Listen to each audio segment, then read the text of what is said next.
뜻깊은 날 광복절 기념주일이죠. 큰 더위를 잘 견뎌내며 삶을 살아내시고 예배의 자리, 특별한 기념주일 감사함으로 예배의 자리에 올라오신 여러분 한 분 한 분을 주님이 기억해 주시고 또 예비하신 풍성한 은혜를 더해 주시기를 축복합니다. 하나님은 큰 일을 행하시는 하나님이세요. 이 땅에 소망이 없었어요. 빛이 없었어요. 일제 식민 통치하에 빛이 없고 소망을 잃어버렸을 때, 그때 하나님은 이 나라와 민족을 흑암에서 광명으로 옮기셨어요. 전쟁의 참화가 일었을 때 북쪽도 남쪽도 북쪽도 2층 이상의 건물이 없었어요. 모든 것이 다 무너졌고 쓰러졌거든요. 그런데 이 나라와 민족을 이렇게 일으켜 세우시고 우리의 소중한 가정과 자녀들을 지키게 하시고, 할렐루야, 오늘은 마음껏 하나님을 예배하며 찬양하는 거룩한 제사장 민족이 되게 하셨어요. 큰 일을 행하시는 하나님은 오늘도 큰 일을 행하실 줄로 믿습니다. 특별히 말씀에 은혜 받기를 사모할 때 하나님의 말씀은 살아있어요. 하나님의 말씀은 운동력이 있어요. 사모하는 자들에게 큰 일을 행하시는 하나님의 말씀이 주어지시기를, 들려지시기를 축복합니다. 그럴 때 그 말씀이 어떤 분에게는 위로가 될 것이고 소망이 될 것이고, 또 어떤 분들에겐 새 힘과 능력이 될 것이고, 그래서 인생이 방향을 잃고 방황하거나 표류하고 있는 이가 있다면 다시 한번 목적이 이끌어가는 꿈과 비전이 되게 하셔서, 할렐루야, 그 꿈과 비전으로 이끌어 가시며 이루어 가시는 하나님의 은혜를 경험하고 간증하게 하시기를 간절히 축원합니다. 아멘. 오늘도 우리는 하나님이 주시는 말씀의 책 성경의 한 구절 말씀을 읽어보면서 설교 말씀을 시작하려고 합니다. 에베소서 1장의 4절로 6절 말씀이죠. 함께 읽습니다. 시작. 창세전에 그리스도 안에서 우리를 택하사 예수 그리스도로 말미암아 자기의 아들들이 되게 하셨으니 우리에게 거저 주시는 바 그의 은혜의 영광을 찬송하게 하려는 것이라. 하나님이 우리를 택하시고 부르셨습니다. 하나님이 우리를 택하시고 부르신 목적은 하나님의 은혜를 알게 하시고 하나님의 영광을 찬송하게 하시기 위함입니다. 우리는 이 말씀을 읽거나 들을 때 이렇게 이해할 수 있고 인정하며 고백할 수 있어요. 문제는 현실이 그렇지 않다는 것이죠. 우리의 현실 가운데 하나님의 은혜가 어디 있다는 건지, 무엇이 하나님의 은혜이고 어떻게 영광을 찬송해야 한다는 것인지 우리는 너무나 알기가 어려워요. 왜냐하면 우리가 살아가는 저마다의 삶은 고난의 측면에 있고, 고난은 말 그대로 너무 힘들고 어렵고 괴롭게 우리를 몰아가며 그렇게 느끼게 하기 때문에 아무리 둘러보아도 하나님의 은혜가 어디에 있는 건지 배지 않고 하나님의 영광, 찬송할 만한 것이 내게 드러나지를 않는 것이죠. 이쯤이 되면 우리는 필연적으로 현실 속에서 신앙인으로서 반문 혹은 의문을 가질 수밖에 없어요. 택하시고 부르신 하나님이 정말 나를 택하시고 부르셨을까? 뭔가 잘못된 것이 아닐까? 하나님이 나를 버리신 것은 아닐까? 이런 의문들, 반문들이 필연적으로 우리 삶에 일어날 수밖에 없죠.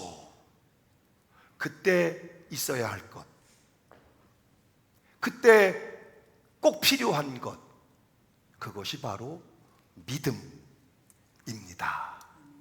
하나님이 계신 것과 하나님이 나를 택하여 부르신 것과, 그렇다면 하나님께서 택하시고 부르신 그 목적을 이루어 가시기 위하여 오늘도 주권적으로 섭리하심에 대한 믿음이 있을 때, 내 눈에 안 보이지만 들리지 않지만 오늘도 믿음으로 말씀에 순종하여 신앙의 삶, 신앙의 걸음을 걸어갈 수 있는 것이죠.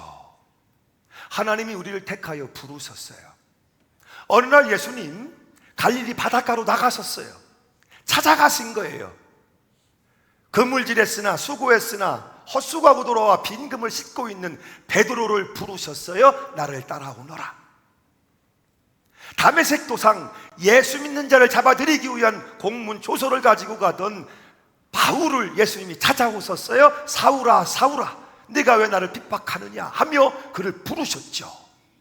오랫동안 땡볕에 우물가에 앉으셔서 기다리셨어요. 그 수가성 여인 사마리아 여인을 부르시기 위하여. 그처럼 오늘 저와 여러분 한 사람 한 사람을 주님이 찾아오셔서 택하셔서 부르셨다는 거예요. 교회로 부르셨어요. 믿음의 형제들을 선물로 주신 거예요. 가정으로 부르셨어요. 그리고 아들과 딸들, 자녀들을 선물로 주신 거예요.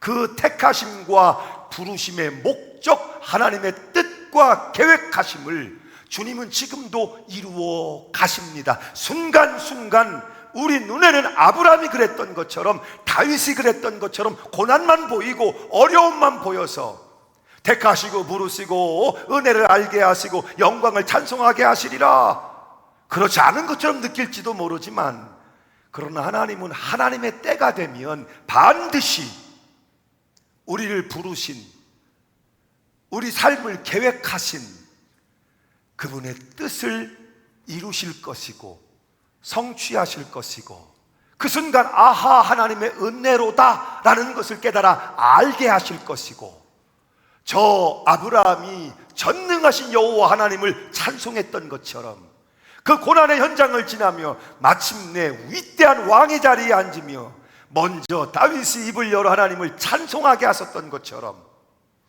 우리의 삶을 통하여 하나님은 이루실 것이고 하나님의 때에 깨달아 알게 하실 것이고 찬송하게 하실 거예요. 여러분 잊지 마세요. 하나님의 부르심에는 후회가 없으세요. 하나님의 일하심에는 실수가 없으세요. 힘들고 어려운 삶의 어느 골목을 여러분이 지나고 있다면 믿음으로, 지금은 믿음으로 순종하여 뚜벅뚜벅 신앙의 걸음을 걸어가야 할 때입니다. 그리고 그 걸음 끝에서 하나님은 아브라함이 그랬던 것처럼, 다윗이 그랬던 것처럼 놀랍게 우리 삶을 주권적으로 섭리하심을 여러분으로 알게 하실 것이고, 여러분의 입술을 통해서 간증하며 찬송하게 하실 거예요. 아멘. 지금 이스라엘은 큰일 났습니다. 전쟁을 치르는 일도 큰 일이고 어려운 일이지만 우리는 잘 알고 있지요. 뭘 만들어냈을 때, 뭘 이루어냈을 때, 뭘 차지했을 때, 그걸 나눌 때 꼭 문제가 생깁니다. 그렇죠. 남의 밥그릇이 내 밥그릇보다 커 보이는 게 우리의 속된 마음이고, 내 손에 들린 빵보다 상대방 손에 들린 빵이 더 커 보이니 모든 것이 정의가 아니고 부정하고 불공평하게 느껴지는 것이 우리의 속마음이기 때문에 어떤 일들을 이루어낼 때, 전쟁을 치르거나 땅을 정복하거나 힘들게 뭔가를 만들어내고 뭔가를 이루어낼 때보다 그걸 나눠야 할 때, 분배해야 할 때가 훨씬 더 사실은 어렵습니다. 문제가 생기지요. 실제로 12지파를 제비를 뽑아 하나님의 결정하심, 하나님의 인도하심을 따라서 제비를 뽑아 분깃을, 기업을 나누는데, 특별히 요셉의 자손인 에브라임과 므낫세 지파의 땅을 분배했을 때 심각한 문제가 발생했어요. 그들은 요셉의 자손이에요. 다른 지파보다 더 많은 땅을 받았어요. 그런데도 그들은 많은 원망과 불평을 쏟아내기 시작한 거예요. 오늘 말씀이 그렇게 시작되고 있죠. 14절 함께 읽습니다. 요셉 자손이 여호수아에게 말하여 이르되 여호와께서 지금까지 내게 복을 주심으로 내가 큰 민족이 되었거늘 당신이 나의 기업을 위하여 한 제비 한 분깃으로만 내게 주심은 어찌함이니까 하니. 이거 불공평한 거 아닙니까? 우리는 수가 많아요. 하나님이 우리를 축복하셔서 우리는 12지파 가운데 제일 수가 많은 강대한 지파, 제일 큰 민족을 이뤘어요. 그런데 제비를 뽑아서 똑같은 한 몫의 분깃을 준단 말입니까? 더군다나 우리는 지금까지 여정에서 주도적인 역할을 했고 중요한 역할을 했어요. 그리고 우리는 누굽니까? 그 유명한 요셉의 아들들이에요. 요셉의 자손이란 말이죠. 그런데 우리를 똑같이 대우하십니까? 이건 아니라는 거죠. 이해가 되시나요? 사실 이러한 주장은 무리한 주장이었어요. 왜냐하면 그들의 욕심, 우월의식에서 나오고 있는 주장이었거든요. 실제로 그들이 받은 땅은 다른 지파보다 더 많은 땅이었어요. 더 넓고, 그리고 이스라엘 가운데 가장 비옥하고 기름진 평야지대였다는 것이죠. 그런데 그들은 이것은 부족하다고, 이것은 부당하다고, 더 많은 땅, 더 좋은 땅을 줘야 될 거 아니냐고. 지금 그들이 하나님의 축복을 받아 강성해진 것을 이유를 들어서 그것이 감사의 이유가 되지를 못하고 불평과 원망의 이유가 되고 있는 거예요. 그 이유가 과연 어디에 있는 것일까요? 오늘 여러분이 그러고 계신다면 그 이유가 어디에 있는 것일까요? 이어지는 말씀이죠. 15절을 봅니다. 함께 읽죠. 시작. 여호수아가 그들에게 이르되 내가 큰 민족이 되므로 에브라임 산지가 내게 너무 좁을진대 브리스 족속과 르바임 족속의 땅 살림에 올라가서 스스로 개척하라 하니라. 여호수아의 답변이지요. 무슨 이야기예요? 이스라엘의 주요 도시들, 주요 성읍들을 점령했고 주도권을 장악했지만 나누어지고 있는, 분배되고 있는 땅에는 아직도 가나안 원주민들이 여기저기 남아 있었단 말이죠. 실제로 여기 에브라임 지파에게 분배된 땅에도 엽스 족속과 르바임 족속들이 남아 있어서 마저 그들과 전쟁을 치르지 않으면, 그들을 쫓아내지 않으면 그 땅을 차지할 수가 없었던 거예요. 대가를 지불하고 그 땅을 차지해야만 한다는 것이죠. 더욱이 스스로 올라가서 스스로 개척하라 하는 말씀은 너희들이 땅이 좁다면 주위에 산지가 얼마든지 있잖아. 황무지들이 얼마든지 있잖아. 그러면 너희가 개간하고 개척하면 되잖아. 개간하고 개척해서 쓸만한 땅, 좋은 땅으로 만들어 거주하면 되지 않아? 라고 여호수아가 답변을 주니까 그때서야 이제 이 에브라임과 므낫세의 속마음을 꺼내놉니다. 속마음을 그대로 토로합니다. 그 말씀이 16절 말씀에 나오는 거예요. 함께 읽겠습니다. 시작. 요셉 자손이 이르되 그 산지는 우리에게 넉넉하지도 못하고 골짜기 땅에 거주하는 모든 가나안 족속에게는 다 철병거가 있나이다. 땅이 넉넉하지를 못해요. 그리고 우리는 청동기 문화를 살던 백성이에요. 그런데 가나안은 이미 철기 문화가 시작됐어요. 그들은 철기로 된 무장을 했고 철병거들을 확보하고 있어요. 그래서 우리는 너무 힘들어요. 불리해요. 이게 무슨 얘기예요? 왜 힘든 땅, 힘든 싸움, 전쟁을 치르지 않으면 차지할 수 없는 분배, 분깃을 주느냐는 것이죠.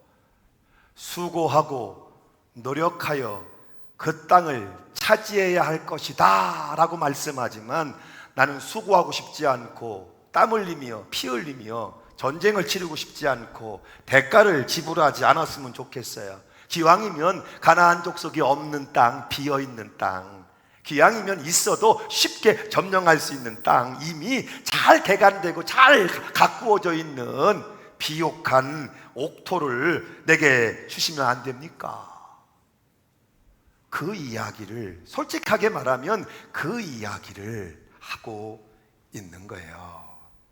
여러분, 이 요셉 자손의 무리한 요구를 들으면서 우리가 생각내는 명언이 있지요. 고난 없는 삶이 만들어낸 감사의 부재. 같이 한번 읽어보겠습니다. 시작. 고난 없는 삶이 만들어낸 감사의 부재. 고난이 없기에 감사도 없게 되었다 라는 이야기죠. 아버지 요셉과 그 아들들인 에브라임과 므낫세를 비교해 보면 어떤 차이가 있을까요? 요셉은 고난을 많이 당한 사람입니다. 고난 가운데 피어난 꽃이었어요. 반면에 에브라임과 므낫세는 고난을 통과한 경험이 전혀 없습니다. 요셉은 하나님이 주시는 꿈을 보고서 그것을 말했다가 형들의 미움을 받지요. 죽일 뻔을 당하고 노예로 팔려가고 성실했지만 억울한 누명을 쓰고 감옥에 갇히고 선대했지만 감옥에서도 수년 동안 잊혀진 존재가 되어 가지요. 그럼에도 불구하고 하나님이 주셨던 약속 꿈을 붙잡고 있었고 견뎌내고 참아내고 인내하고 있을 때 끝내 하나님은 주권적으로 섭리하셔서 그를 애굽의 총리 대신에 위치로 올리셨고 많은 열방을 구원하게 할 뿐만 아니라 원수와 다름이 없는 그 형제들까지도 그 아버지와 일족을 다 구원하도록 요셉을 통해서 하나님이 역사하시죠.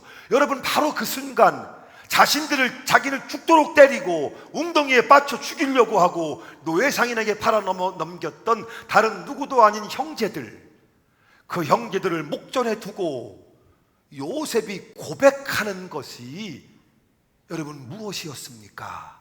하나님의 주권, 하나님의 섭리하심에 대하여 고백합니다. 창세기 50장의 20절이죠. 당신들은 나를 해하려 하였으나 하나님은 그것을 선으로 바꾸사 오늘과 같이 많은 백성의 생명을 구원하게 하시려 하셨나니. 모든 것이 하나님의 은혜였습니다. 그 고난의 현장을 지날 때는 누구보다 힘들고 어렵고 앞이 보이지 않고 포기하고 싶고 쓰러지고 넘어질 수밖에 없는 삶의 순간이었지만 돌이켜보면 하나님은 살아계셨고 내게 주신 그 부르심의 뜻, 꿈과 비전을 이루어 오셨고 그것을 통해서 섭리하심으로 많은 백성을, 형님들을 구원하게 하셨나이다. 할렐루야. 요셉은 수많은 고난의 순간을 견뎌내고 참아내고 버텨내면서 이 하나님의 섭리하시는 주권을 깊이 깨달아 알게 된 거예요. 그러니까 이제 요셉은 작은 일에도 감사할 수 있는 사람이 된 것이죠. 고난이 감사의 제목을 만들어낸 거예요. 그러나 이 아버지 요셉과 달리 여러분, 에브라임과 므낫세와 에브라임은 어땠습니까? 이미 아버지는 위대한 애굽의 총리입니다. 그들에게 날 때부터 모든 것이 주어졌습니다. 모든 것이 허용되었고 허락되었습니다. 기다리지 않아도, 인내하지 않아도, 참지 않아도, 견디지 않아도 그들에겐 모든 것이 주어졌고 허용이 되었기 때문에 그들은 그것을 배울 수가 없었어요. 견디는 힘, 인내하는 힘, 기다리는 힘, 싸워내고 이겨내는 힘을 배울 수 없었던 것이죠. 결국 아버지 요셉과 두 아들의 차이는 고난의 유무였습니다. 요셉은 고난을 통과하면서 견디고 참아내고 기다리는 힘을 기를 수 있었지만 두 아들은 그러지 못했던 것이죠. 고난이 유익이라는 말이 와닿는 순간이 아니겠습니까? 그렇다면 오늘 우리 믿음의 사람들에게 정말 필요한 것이 무엇이겠습니까? 여러분의 사랑하는 아들과 딸들에게 정말 필요한 것이 있다면 무엇이겠습니까? 인생에는 필연적으로 고난이 있기 마련이고 어려운 지점, 힘든 지점을 통과하기 마련인데 그때를 버텨낼 수 있고 견뎌낼 수 있고 이겨낼 수 있고 기다릴 줄 아는, 자신이 원하는 것을 얻기 위해, 이루기 위해 기다릴 줄 알고 대가를 지불할 줄 아는 법을 배워야 하지 않겠습니까? 그래야 그 과정 가운데 작은 것의 소중함을 알게 되고 범사에 감사하게 되고 인생의 난관, 고난 앞에서도 두려움이 없이 견뎌내며 이겨내며 하나님의 부르심, 그 뜻을 성취해 나가는 믿음의 삶을 살아갈 수 있지 않겠습니까?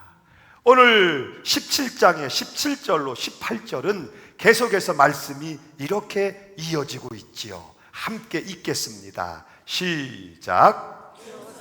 다시 요셉의 족속 곧 에브라임과 므낫세에게 말하여 이르되 너는 큰 민족이요 큰 권능이 있은즉 한 분깃만 가질 것이 아니라 그 산지도 내 것이 되리니 비록 살림이라도 내가 개척하라. 그 끝까지 내 것이 되리라. 가나안 족속이 비록 철병거를 가졌고 강할지라도 내가 능히 그를 쫓아내리라 하였더라. 지금 이 에브라임과 므낫세의 항변 혹은 불평 어린 호소를 들으며 여호수아가 발견한 것은 이들의 믿음이 연약하구나, 이들의 믿음이 나약하구나 하는 것을 발견한 거예요.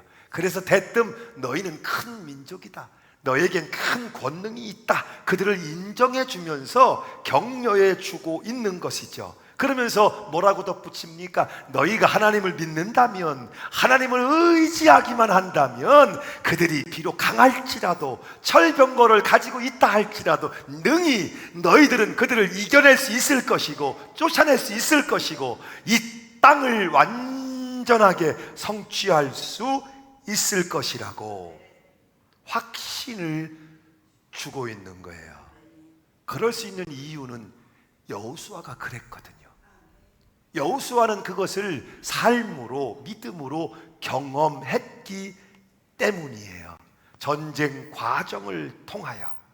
그래서 여호수아는 올라가서 스스로 개척하라, 비록 살림이라도 내가 개척하라고 강조해서 반복적으로 명하고 있는 거예요. 개척하라, 이 말은 창조하다 하는 뜻이에요. 하나님이 예비하신 복, 그것은 미래를 바라보며 미래의 문을 열고 도전하는 사람의 몫이라는 거예요. 하나님이 주시는 약속, 하나님이 주시는 축복, 그 땅, 젖과 꿀이 흐르는 약속의 땅은 미래를 바라보며 도전하는 사람들, 용기를 내서 다시 시도하는 사람들, 그들에게 열리며 그들에게 주인의 자리를 내어 준다는 것이죠. 이 사실을 누구보다도 여호수아가 깊이 경험했거든요. 그는 전쟁의 세월을 보냈어요. 순간순간 그는 책임져야 되고 판단해야 되는 리더였어요. 불안하고 두렵고 아차 잘못하면 이스라엘은 물러설 곳이 없어요. 한번 패하면 이스라엘은 다시 재기하기가 어려운 상황이에요. 정말 말 그대로 살얼음판을 걷는 것 같은 그 전쟁의 나날들을 순간순간 너무 힘들어서 불면의 밤을 새우고 자신이 없어서 마음이 무너질 때, 두렵고 떨려서 포기하고 싶을 때, 중단하고 싶을 때, 뒤로 물러서고 싶을 때 얼마나 많았을까요? 그러나 그 순간순간마다 하나님을 믿는 믿음으로, 하나님을 의지하는 믿음으로, 하나님이 말씀하시니 종이 듣겠나이다, 순종하는 믿음으로 도전하고 싸움을 싸우고 개척하고 나갔을 때 주권적인 하나님의 섭리하심으로 그 뜻대로, 계획하심대로, 목적대로 이루심을, 그렇죠, 여호수아는 철저하게 경험했다는 것이죠. 그러기에 오늘 이 불평이 많은 에브라임을 상대하며 너희는 큰 민족이라, 너에겐 큰 권능이 있다, 너희가 하나님을 믿기만 하면, 하나님을 의지하며 나가면 반드시 미래가 열릴 것이고 너희가 적을 몰아낼 것이고 그 약속을 성취, 하나님의 부르신 뜻을 이루게 될 것이라고 확신을 심어주고 있는 거예요. 이제 여호수아를 통해서 우리에게 들려주시는 말씀을 마지막으로 함께 읽어봅니다. 15절 말씀이죠. 함께 고백합니다. 시작. 여호수아가 그들에게 이르되 내가 큰 민족이 되므로 에브라임 산지가 내게 너무 좁을진대 브리스 족속과 르바임 족속의 땅 산림에 올라가서 스스로 개척하라 하니라. 아멘. 올라가서 스스로 개척하라. 오늘 여호수아를 통해 주시는 이 말씀 가운데 여러분에게 들려지는 음성이 있기를 바라요. 오늘 예배하는 여러분 마음 중심에 잊혀지지 아니할 울림이 있기를 바라요. 올라가서 사랑하는 여러분이요, 스스로 개척하십시오. 오늘 주시는 이 말씀을 여러분 마음에 담고 조용히 눈을 감고 오늘 주시는 말씀에 여러분의 마음의 도전, 또 여러분 미래를 바라보며 다시 한번 일어서는 은혜가 있기를 소망합니다. 사랑하는 여러분, 오늘 이 말씀이 에브라임과 므낫세에게만 주시는 말씀이겠습니까? 이 시간 당신은 당신에게 주어진 삶의 자리, 삶의 사명을 두고 불평하고 계시지는 않습니까? 당신에게 맡겨주신 가정은 어떻습니까? 자녀들은 어떻습니까? 교회의 신앙과 직분, 속회나 선교회는 어떻습니까? 어려움, 불리함, 부담감, 그래서 마음이 불편하십니까? 오늘 성경은 이렇게 말씀하십니다. 올라가서 개척하라. 네가 개척하라. 그렇습니다. 개척하고 도전하는 신앙에 미래는 열리고 하나님의 계획하신 축복의 뜻은 성취될 것입니다. 하나님이 당신의 삶 가운데 함께 계시고 그 행하시는 일들 가운데 하나님의 주권적인 섭리하심으로 함께 하실 것이기 때문입니다. 오늘 살아계신 하나님의 이름으로 말씀드립니다. 올라가서 스스로 개척하십시오. 그리하면 반드시 열리고 풀리고 해결되는 역사가 하나님의 계획하심 곧 구원과 축복의 뜻이 성취되는 은혜가 당신의 삶에 있을 것입니다. 아멘. 일어나서서 이 믿음의 고백을 결단하며 찬양합니다.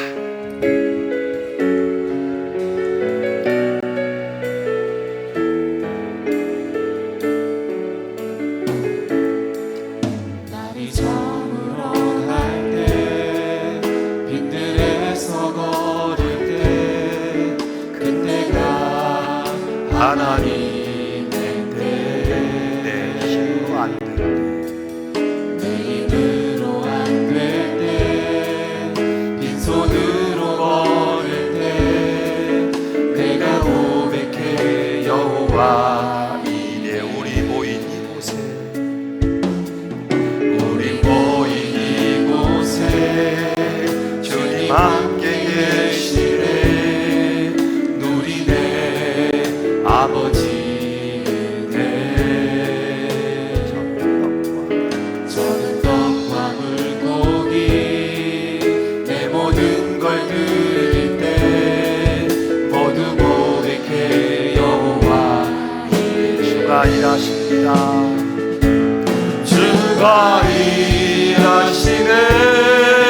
주가 일하시네. 주께 아끼지 않는 자에게. 주가 일하시네. 주가 일하시네. 신뢰하며 걷는 한 번 더 노래갑니다. 날이 저물어 갈때, 날이 저물어 갈때, 힘들에서 걸을 때 그때가 하나님의 때. 내 힘으로 안 될 때, 빈손으로 걸을 때 내가 고백해 여호와. 우리 모인 이곳에, 우리 모인 이곳에 주님 함께 계시네. 누리네 아버지 은혜. 저는 떡과 물고기 내 모든 걸 드릴 때